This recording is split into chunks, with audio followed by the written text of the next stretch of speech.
இரண்டாம் திருக்குறளின் எளிய விளக்கம் பார்ட் 4. உனக்கு பெரியவங்க அவங்க அனுபவத்துல சொல்ற விஷயங்களை கவனிச்சிருக்கியா? ஆனா பாட்டி, நான் எல்லாரோட அதிகமா புக்ஸ் படிக்கிறேன். ஆமாம் கண்ணா, புக்ஸ் நமக்கு அறிவை கொடுக்கும். ஆனா ஞானம், பகுத்தறிவு அனுபவத்துல இருந்து தான் வரும். இதை கேட்டதும் தாரா சோகமா போய் உட்காந்துட்டா. அவ அப்பாவை சின்ன விஷயத்துக்கெல்லாம் எப்படி கரெக்ட் பண்ணான்னு யோசிச்சு பார்த்தா.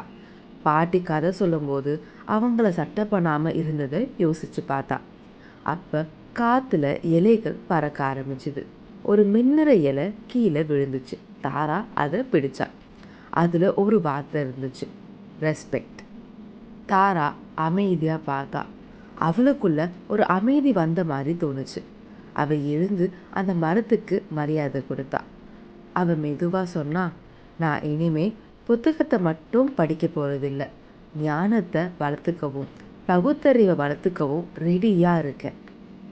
அந்த பெரிய மரம் அழகா ஜொலிச்சுது. பாட்டி மீரா சிரிச்சாங்க.